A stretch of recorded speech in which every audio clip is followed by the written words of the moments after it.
Уже неоднократно любители таинственного и непознанного просили на нашем канале осветить тему зомби или оживших мертвецов, которая за последние годы стала довольно популярной в мировом обществе. Телевидение, кинематограф, социальные сети активно муссируют приближение зомби-апокалипсиса. А в некоторых странах, в школах, даже стали преподавать уроки выживания на случай нашествия зомби. Так стоит ли нам бояться появления зомби-вируса? Чтобы ответить на этот вопрос, мы специально обратились к прессе как к первоисточнику зарождающейся истерии и подготовили дайджест наиболее интересных статей, посвященных теме зомби. Здравствуйте, мои хорошие!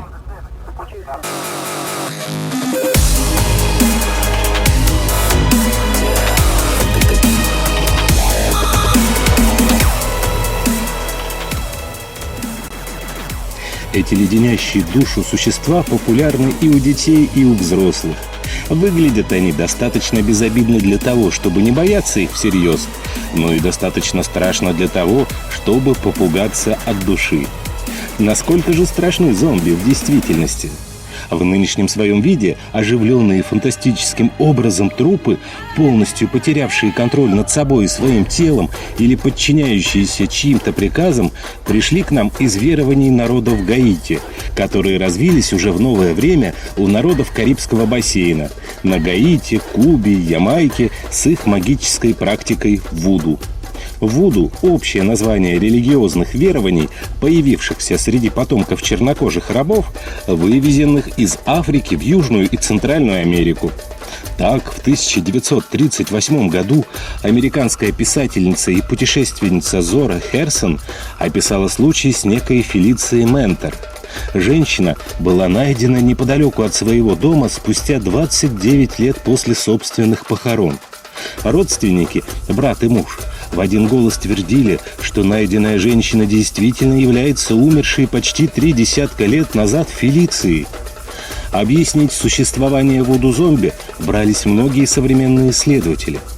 Существует версия, согласно которой воскресшие мертвецы – это вполне живые, но умственно отсталые люди. Именно нарушениями в работе мозга можно объяснить отсутствие внятной речи и подчас странные движения вернувшихся с того света. Согласно другой гипотезе, автором которой является американский этнобиолог Уэйд Дэвис, все дело в порошке зомби. Дэвис приехал на Гаити в 80-е годы 20 века и с помощью подкупа и уговоров постарался раскрыть их секреты. Он познакомился с основными составляющими страшного снадобья, якобы способного превратить человека в послушного раба. Главный элемент порошка зомби – тетрадотоксин – это сильнейший яд, способный вызвать паралич, остановку дыхания и нарушение в работе нервной системы. Дэвис описал 8 образцов порошка зомби, и во все входили вытяжки из рыбы иглобрюха и гаитянской жабы. Яд обоих животных содержит тетрадотоксин. По версии Дэвиса, шаманам удалось определить такую дозу яда, при которой человек, несмотря на видимые признаки смерти, все же не умирает. Похороны в жарком климате на Гаити происходят уже в день смерти, так что вскоре после кончины колдун может выкопать покойника. Когда действие яда ослабевает, мертвец оживает, превращаясь в послушного раба, без речи, собственных мыслей и желаний. А чтобы постоянно поддерживать человека в этом состоянии, колдун дает ему дополнительные дозы яда. Большинство современных авторов-фантастов соглашается с тем, что человека в зомби превращает нечто заразное, некий вирус, передающийся по одним сведениям лишь при укусе больного или с кусочком его плоти, а по другим и прямо по воздуху. Возможен ли такой вирус зомбизма человека в действительности?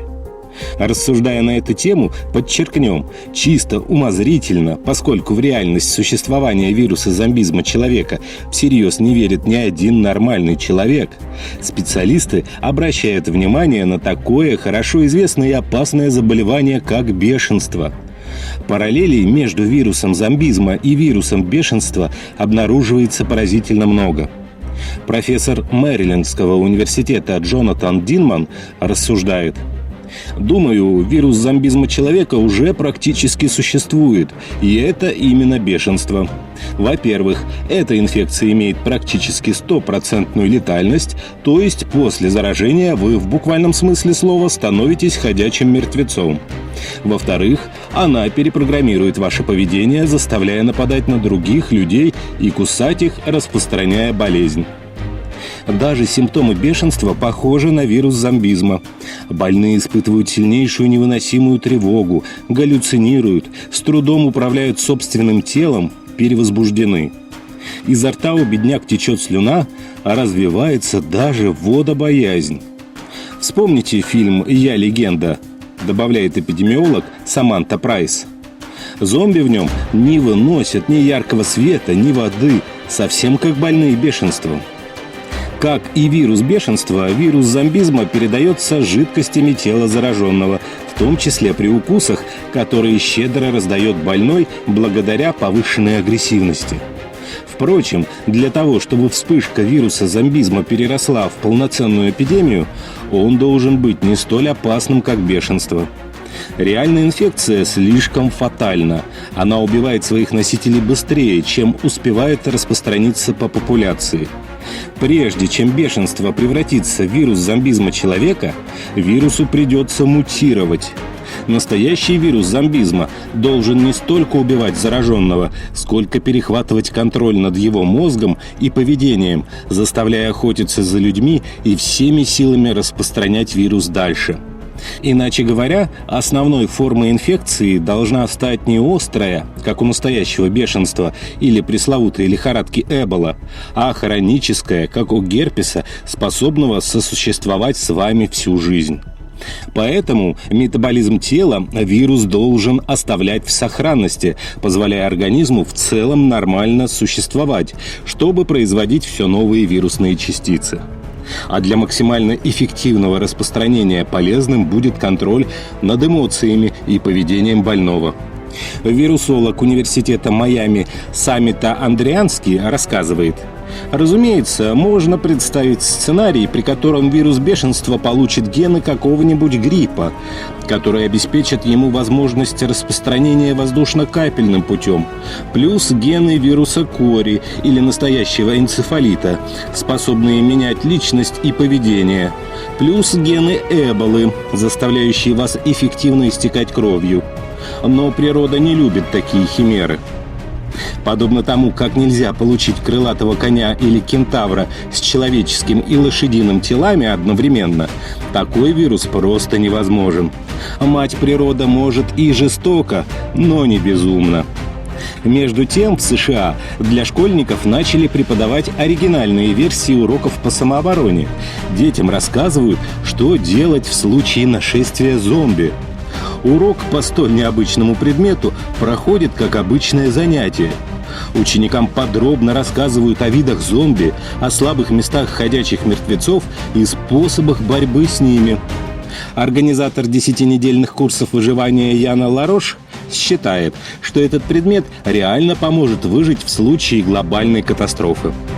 Если ты готов к нашествию зомби, то ты готов ко всему. К тому же мы преподаем такие вещи, которые пригодятся в реальной жизни, где достать питьевую воду, где спрятаться от грозы и так далее. Сами школьники, похоже, в восторге от нового предмета. По их словам, это гораздо интереснее, чем обычная самооборона и уроки выживания. План действия на случай зомби-апокалипсиса имеется даже у Пентагона. Несмотря на всю странность этого факта, наличие документов в позапрошлом году было подтверждено официально. План под кодом CONOP 8888 находится в закрытом доступе и, по словам американских военных, включает методические рекомендации для объединенного командования американских вооруженных сил при разработке всеобъемлющего сценария на случай чрезвычайной ситуации для защиты мирного населения от орды зомби. Более того, в 2012 году элитные подразделения ВМС США провели у побережья Калифорнии необычные учения. Военные отразили атаку оживших мертвецов. К выполнению задач были привлечены спецназовцы, полиция и даже федеральные чиновники.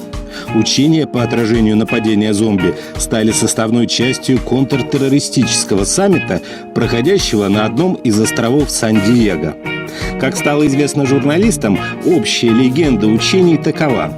Территория США подверглась нашествию оживших мертвецов, а правительство поставило перед силами специального назначения задачу очистить от нечисти некую местность. При этом морские котики должны истреблять зомби и защищать мирных жителей. По словам президента военной компании Halo Corp Брэда Баркера, тему и антураж учений командованию, разумеется, подсказал очень удачно подвернувшийся праздник Хэллоуин. Для проведения учений организаторы выбрали остров площадью в 44 акра, чуть менее 18 гектаров, где имеется комплекс зданий, включающих в себя имитацию ближневосточной деревни. Это не первый случай, когда американцы пытаются привлечь аудиторию к образовательным программам с помощью живых мертвецов. Например, Центр по контролю и профилактике заболеваний США также активно использует образ зомби в своих кампаниях. Так, на сайте ведомства заместитель министра здравоохранения Али Хан разместил советы на тот случай, если у вашего порога начнется ночь живых мертвецов. Существует множество чрезвычайных ситуаций, к которым мы можем подготовиться, пишет Хан в своей статье под заголовком «Готовность 101. Зомби-апокалипсис». Возьмем, скажем, зомби-апокалипсис. Да, именно так, зомби-апокалипсис. Сейчас вы можете смеяться, но когда он случится, вы будете рады, что это прочитали. Спланируйте маршрут эвакуации. Когда зомби голодны, они не остановятся, пока не доберутся до еды, то есть до мозгов. И это означает, что вам надо будет срочно выбираться из города. Заранее спланируйте, куда вы направляетесь, и разработайте несколько маршрутов, чтобы не оставить людоедам ни малейшего шанса. По мнению Алихана, подготовка к подобному маловероятному, хотя и пугающему сценарию – это неплохой способ быть готовым столкнуться с любыми другими катастрофами, от ураганов и землетрясений до пандемий и ядерных аварий. А вот ученые из Департамента математики и статистики Университета Оттавы составили примерный прогноз сценария развития ситуации во время возникновения необычной эпидемии, из которого следует вывод: если мир накроет эпидемия, подобно описанной в знаменитой картине «Обитель зла», из всех мировых держав вероятность протянуть дольше имеет Россия, а именно Сибирь и Дальний Восток, которые находятся в наиболее выгодном положении. А вот Южная и Юго-Восточная Азия, отличающиеся большой плотностью населения, и страны с городами-гигантами Египет, Иран, Нигерия, падут первыми перед натиском инфекции. Но все же спешу успокоить вас, мои любимые зрители. Ученые и военные не так наивны. И всерьез вариант противостояния ожившим мертвецам, конечно, никто не рассматривает. И дело тут не только в том, что в реальной жизни никаких зомби не существует, а медицинская наука достигла достаточно высокого уровня развития, успешно справляясь и удерживая под контролем вспышки различных заболеваний. По сути, отношение к зомби и ходячим мертвецам в мировой культуре давно используется правительствами многих стран с двумя основными целями: в доступной и интересной форме обучить людей основам выживания в зоне природных и техногенных катастроф, а также просчитать и отрепетировать различные реальные ситуации на случай массовых волнений, введения военного положения или карантина. А на этом на сегодня все. Ссылочки на использованные выпуски статьи вы сможете найти в описании к этому видео. Нас еще окружает много тайн и загадок. Не болейте, ставьте пальчики вверх, подписывайтесь на канал, подписывайтесь на наши паблики в социальных сетях ВКонтакте и Одноклассники. Здоровья вам!